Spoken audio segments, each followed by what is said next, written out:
Olá! Está começando mais um Conexões na Ponta do Giz. Aquele momento daquele nosso bate-papo super especial, aquela conversa de corredor, na hora do intervalo, na sala dos professores, aquele momento que a gente toma aquele cafezinho e vai batendo aquele papo bem legal com o colega, para poder saber das novidades do dia. Aquele momento do AC, onde a gente está sendo introduzido a novas ideias, metodologias, informações que vão contribuir com o nosso trabalho no dia a dia da sala de aula.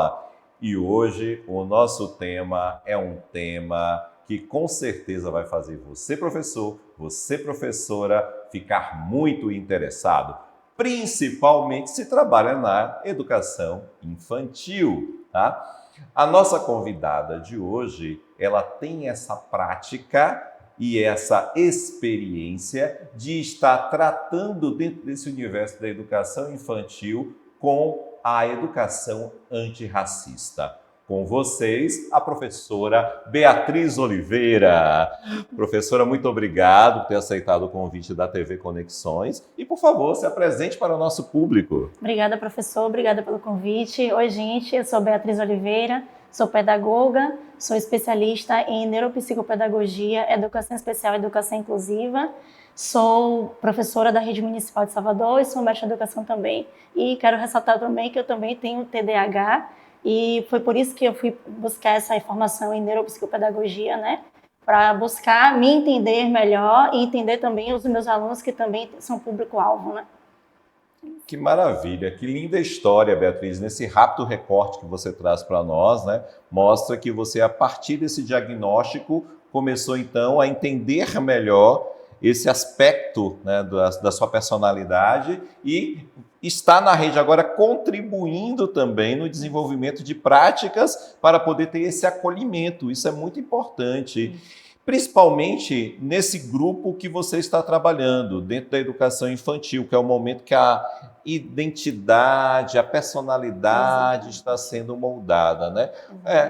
Você já deixou claro o que levou você a estudar isso, mas de que maneira essa sua prática, né, de uma educação antirracista, ela acaba se desenvolvendo dentro desse universo da educação infantil?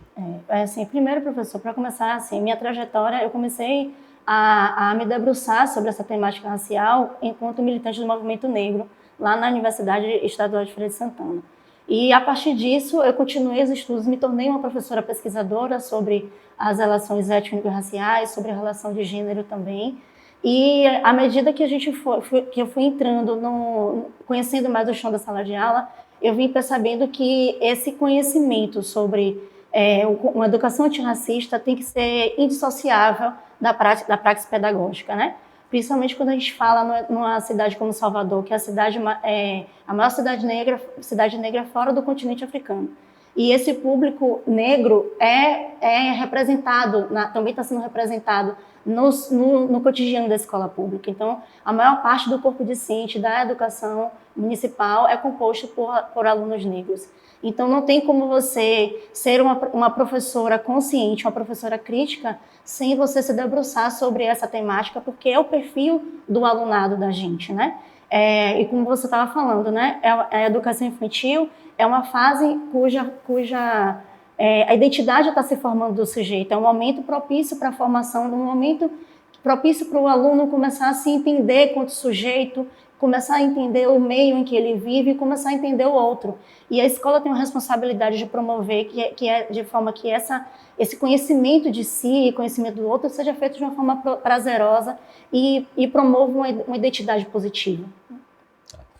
Então, de certa maneira, o emocional desse estudante, né, ele está sendo ali trabalhado dentro desse universo da educação infantil, né, de uma forma em que o acolhimento e essa perspectiva do desenvolvimento da aprendizagem possa ser prazerosa para ele, no sentido dele compreender que ele não está sendo discriminado pelo fato dele ser um estudante atípico. Eu poderia afirmar ou estaria errado esse meu raciocínio? Sim, pode afirmar, até porque assim, a própria Base Nacional Comum Curricular já fala que a gente tem que, para ser uma aprendizagem significativa, a gente precisa falar também das dimensões do sujeito, né? Então, o sujeito tem que estar contemplado na sua dimensão emocional, social, cognitiva e cultural. Então, o fator emocional, psicológico também está relacionado com a aprendizagem, né? A gente lembra também, tem que trazer os dados do IBGE mostrando que grande parte dos dados das estatísticas de evasão e repetência escolar estão concentrados na população negra. Então, o alunado negro que está lá sendo representado nos altos índices de evasão e repetência. E qual o papel da escola em relação a isso? Qual o papel? O que é que a escola está fazendo que está causando essa evasão e essa repetência? E, em contrapartida, qual o papel da escola para reverter esses dados, né? E aí, como você estava falando, a gente não pode falar de aprendizagem sem falar dessas outras dimensões do sujeito, né? O sujeito não é um corpo, não é uma folha, uma página em branco, né? Como dizia Paulo Freire. O sujeito tem, mesmo na educação infantil, ele já é um sujeito produtor de cultura, já é um sujeito que está percebendo um ambiente cultural, um ambiente social e político à sua volta, né? Mesmo pequenininho.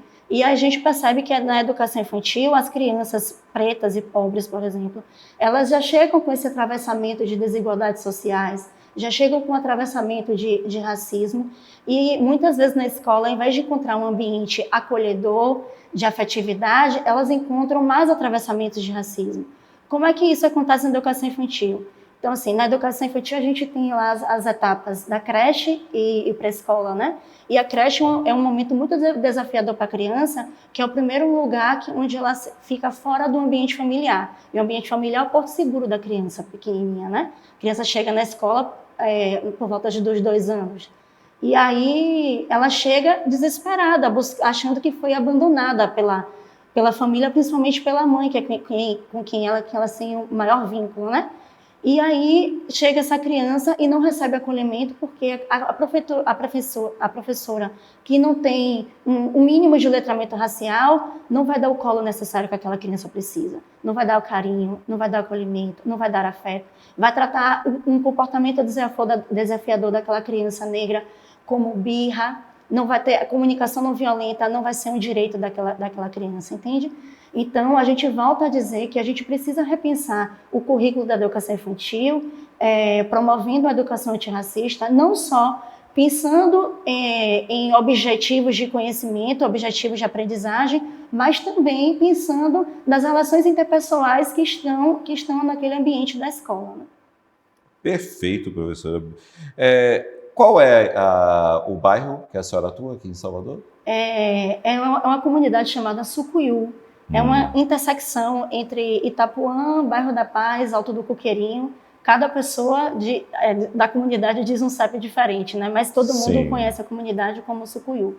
Tá. Então, só para quem está nos assistindo agora poder se situar geograficamente, né, dentro desse espaço de situação da professora, é uma área de vulnerabilidade social daqui da capital baiana, né? Inclusive que vem com histórico de invasões, né? Surgiu a partir de uma invasão chamada Malvinas, que posteriormente foi renomeada como Bairro da Paz. Então, ela está falando de um lugar que realmente ela está trabalhando com crianças dentro da educação infantil, que tem essa situação não só de vulnerabilidade, mas também uma situação social e econômica bastante precária muitas vezes. Então, quando ela chega dentro desse espaço de educação infantil e ela é ainda uma estudante atípica, né, ela vai ter um enfrentamento muito maior, daí a necessidade desse acolhimento. Né? Professora, quando a gente fala também dessas práticas pedagógicas que está relacionada a essas questões da educação antirracista, as educações étnicos raciais, principalmente dentro desse segmento da educação infantil, a gente percebe que algumas pessoas acabam entendendo como isso como falta de uma punibilidade. Não, até foi citado aí na sua fala que alguns colegas nossos veem isso como birra, né? Então, é tratado na realidade, não. O que está faltando para ele é um corretivo nesse sentido, tá? A senhora concorda com isso? Eu discordo totalmente, né? Mas que, infelizmente, isso acaba sendo a realidade na rede. Assim, a escola onde eu atuo atualmente, assim, não é a minha primeira escola, então eu já estou em outras escolas também da rede municipal. Mas infelizmente a gente vê os mesmos padrões, as mesmas práticas pedagógicas, né? Porque como você estava falando, a educação antirracista ainda está muito aquém do que é necessário para a gente desconstruir o racismo que está presente na sociedade e também dentro da escola. Então, a gente vê um comportamento, eu posso citar alguns exemplos assim, reais que aconteceu, né? Mesmo em crianças que a gente chama de crianças neurotípicas, crianças que aparentemente não têm nenhuma neurodivergência, né? Mas o simples fato, por exemplo, da criança estar chorando com saudade da mãe, né? E aí eu estava passando indo embora e vi a criança na frente da porta, assim, uma criança preta chorando sozinha. E eu pensei assim, alguém esqueceu a criança aqui. E entrei na sala, mas a criança não estava sozinha, ela estava com outra professora. Só que a outra professora estava do outro lado da sala acolhendo uma criança branca, né? E aquela criança negra não tinha direito à cola. E você percebe naqueles discursos assim, tipo, ela não precisa de cola, isso é birra. Ela sabe que a mãe dela vai voltar daqui a pouco, não tem necessidade disso. Ou então, nos comportamentos desafiadores, com uma criança de 2 anos, é natural que a criança nessa fase acabe reagindo de uma forma assim mais impulsiva, usando uma mordida como instrumento de defesa, né? Um empurrão. Isso faz parte do cotidiano, isso faz parte da realidade da criança, mas é muito fácil você ver um discurso rotulando a criança como violenta. E a criança vai crescendo naquele ambiente com aquele rótulo, esse menino é violento, esse menino é violento, e você não sabe até que ponto a criança é de fato violenta ou ela se tornou violenta porque não teve acolhimento, não teve uma escuta, não teve a comunicação não violenta, e não teve uma compreensão de como o cérebro da criança funciona, né? Ela não teve esse direito desse acolhimento, dessa afetividade, né? Beatriz, você já sinalizou 2 vezes aí a importância de uma comunicação não violenta. Poderia citar exemplos de como é que seria na prática essa comunicação não violenta? Um professor que quer colocar em prática, está nos vendo agora, e ele toma essa consciência de que ele precisa rever a sua linguagem dentro da sala de aula. Então, de que maneira ele pode compreender se a linguagem que ele está utilizando é ou não é violenta? Poderia descrever para a gente, conceituar ou até citar alguns exemplos? Eu posso citar exemplo e a gente pode conceituar também, né? Tem alunos neurodivergentes na sala de aula, né? E é natural que eles se desregulem com uma certa frequência, né? Tem um aluno mesmo que tem autismo e TDAH, e é natural que ele se desregule. Tem um mesmo especificamente que ele é não verbal. E utilizando a comunicação não violenta, a gente percebe formas de conduzir aquele momento da criança, de entender que aquela criança está passando por um processo. Como Elisama Santos, né, que fala muito sobre a comunicação não violenta, ela fala assim, ela deu um exemplo uma vez falando assim, imagine se uma criança estivesse vomitando. Você iria ficar reclamando com a criança naquele momento que ela estivesse vomitando? Não. Então, quando a criança está desregulada, é como se ela estivesse, no cérebro dela, estivesse vomitando, né? Então, aquele momento não é um momento de você estar passando corretivo, não é um momento de você estar reclamando com a criança. Você acolhe a criança, né? Se ela estiver desregulada a ponto de estar agredindo outras crianças, você acolhe. Tem crianças autistas que precisam de uma certa contenção, então eu gosto que precisam de um abraço, né? Nos meus alunos, eles aceitam esse abraço, né, tranquilamente, eles vão se acalmando, depois que eles se acalmam, aí a gente vai conversando e estabelecendo limites. Mesmo no meu aluno, nesse meu aluno que é não verbal, ele compreende a linguagem da gente, ele compreende o que é falado, ele só não consegue verbalizar. Então, essa comunicação consegue ser assertiva nesse caso. No caso, tem alguns alunos autistas que não vão ter essa resposta, porque a comunicação também isso não é generalizado, né? Mas isso vale também para as outras crianças. A gente acaba usando isso, esse caminho para também cuidar da mesma forma com as outras crianças. É natural que uma criança na educação infantil vai se desregular, mesmo ela sendo neurotípica, né? Mesmo ela não tendo nenhuma neurodivergência.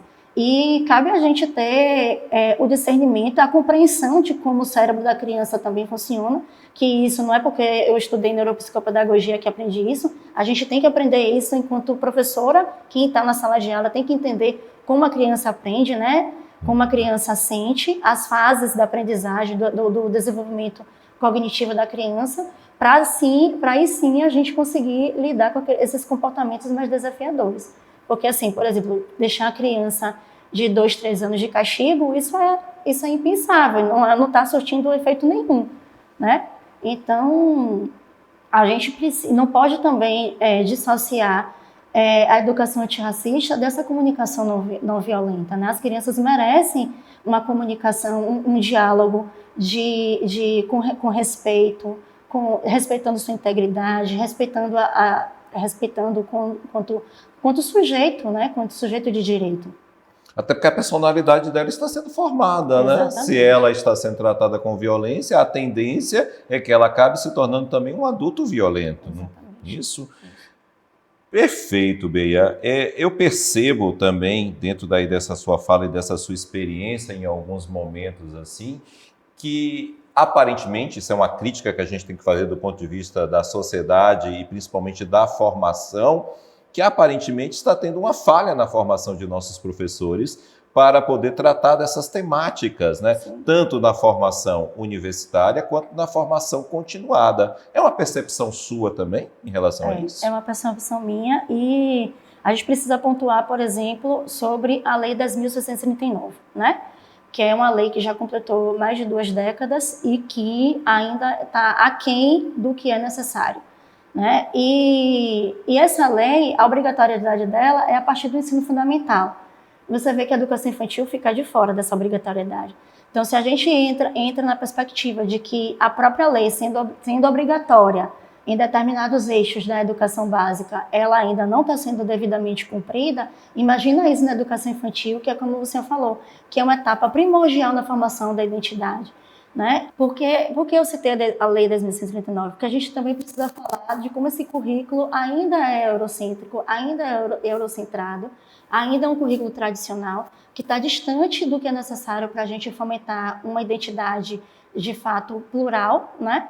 E que a gente precisa desconstruir esse currículo, né? Então, mas aí entra como você está perguntando, assim, qual a formação que a gente tem para a gente conseguir fazer isso, né? Por isso que a gente precisa, a Bárbara Carini fala no livro dela sobre como ser um educador antirracista, né? Ela pontua a necessidade da gente pensar em formações continuadas, cobrar, exigir das instâncias formações continuadas, não só para os professores, mas também para todo membro da comunidade escolar, porque a professora está ali no chão da sala de aula, mas a criança é a criança da escola toda. Todo mundo que está na escola se torna um educador para aquela criança. Então não adianta a gente estar aqui fazendo um trabalho maravilhoso na sala de aula e a criança sai e se depara com um funcionário que trata a criança presa com desprezo, que trata com violência, que trata com agressividade. Não adianta a gente estar fazendo um trabalho maravilhoso na escola se a criança chega em casa e se depara com uma família, mesmo sendo uma família negra, mas que está reproduzindo práticas racistas também. Né? Então, a gente precisa repensar que nossa formação está defasada, de fato, né? E que a gente precisa pensar nessas formações na sala de aula, na escola, né? A gente precisa pensar nos acessos formativos, trazer livros que discutam essa temática, como o próprio livro que eu citei aqui, de Bárbara Carini, né, que é um livro maravilhoso, que assim, tem que ser um eixo norteador para quem está no chão da sala de aula. Propor também, através do conselho escolar, formações para toda a comunidade. Né? Um exemplo que eu tive assim, no final do ano, que a gente teve... ao longo do ano todo, eu trabalhei sobre... coloquei a África como centro do processo de aprendizagem, né? E não adianta falar, como eu falo assim, não adianta falar só de identidade sem falar de onde a gente vem. Foi tão bonitinho que as crianças de 5 anos estavam falando, a gente veio de onde? A gente veio da África. E aí a gente escolheu alguns países para falar e acabou finalizando com o Egito. E aí, para falar também de identidade, o ano todo a gente falava sobre nossa estética, né? Valorizando a estética negra, né? O cabelo. E no final do ano, uma criança trouxe uma problematização que eu percebi que ela estava em conflito. Como pode, assim, a professora está dizendo que o meu cabelo é bonito, a professora fica pedindo, faz penteados, elogia o meu cabelo crespo, elogia o cabelo dos meus alunos, dos meus colegas. E eu chego em casa e minha mãe diz que meu cabelo é de bombril, sendo que minha mãe tem um cabelo igual ao meu. Então a criança, com 5 anos, ela trouxe essa problemática na rodinha, né? E a gente retomou, a gente fez uma discussão assim, o que é que vocês acham disso? Tal. Algumas crianças já falaram, isso é racismo, E aí a gente retomou algumas leituras, a importância da literatura também na educação infantil, né? A gente trouxe de novo o livro de Bell Hooks, Meu Crespo é de Rainha, que fala do cabelo crespo como uma coroa. Tem um curta-metragem que virou um livro que virou um curta-metragem, é Um Amor de Cabelo, que também traz essa estética negra de uma forma, com muito afeto, com muito carinho. E foi interessante que a criança levou isso para a família e ela conseguiu desconstruir essa prática racista que ela estava vivenciando, a ponto de sabe aquele penteado de vaquinha que as crianças falam, que são duas trancinhas laterais e uma trancinha. As crianças detestam, mas até hoje algumas mães fazem esse penteado. E a criança passou o ano todo assim. Depois disso, a criança passou a vir com penteados mais elaborados, com cabelo mais bem cuidado. E a mãe falou, eu acho que a mãe deve ter refletido, porque ela disse que a mãe não estava mais falando mal do cabelo dela, e a mãe deixou de usar a lace, que a mãe, para esconder o próprio cabelo... Depois dessa formação comunitária? Não foi a formação comunitária, foi só uma conversa, uma sequência didática, né, que culminou nessa problemática que ela trouxe, e ela acabou dando essa devolutiva para a própria família, de fato que a mãe é uma mãe que ela escondia o cabelo natural e ela usava sempre aquelas laces, né, as perucas de cabelo liso, e depois desse acontecimento ela começou a usar o cabelo natural. Então é um exemplo que eu gosto de dar para mostrar assim uma repercussão, né, que a própria criança levou positiva para dentro do lar dela, né? De como a educação significativa coloca o aluno como um sujeito ativo e produtor também de conhecimento e reprodutor de saberes também, né? Perfeito, Bia, achei perfeita essa sua colocação e esses seus exemplos, principalmente essa questão de que é necessário tratar não somente da formação do professor, seja ela a nível de graduação, seja ela a nível continuada, mas também tratar toda a comunidade, tá? Bia, nosso tempo está chegando ao fim, né? Mas, embora o papo seja muito interessante, tenho certeza que você que está nos assistindo aí vai querer saber mais e conhecer mais sobre essa temática da educação antirracista na educação infantil. Mas tem alguma outra situação, algum outro ponto que você considera importante, que eu não tenha lhe perguntado e que seja importante a gente deixar registrado nesse momento, até porque esse material que nós estamos gravando agora, ele poderá ser utilizado nessas formações, né? O professor que está assistindo a gente agora pode, a partir dessa conversa que nós estamos estabelecendo, procurar se informar, buscar os autores que foram citados, ou até por conta própria, começar a se interessar por essas temáticas, buscando um curso específico sobre isso. Então, há alguma outra questão que a gente deixou de citar aqui que você considera importante a gente fazer essa reflexão? Para finalizar, assim, para chamar todo mundo que se considera um educador, educadora antirracista, para abarcar essa luta também, né? Porque se a gente pensa em uma sociedade mais justa, mais igualitária, não tem como pensar isso sem você promover uma educação mais diversa, mais plural, sem você romper com esse currículo eurocêntrico que os dados estão aí mostrando que é um currículo que não está dando resultado.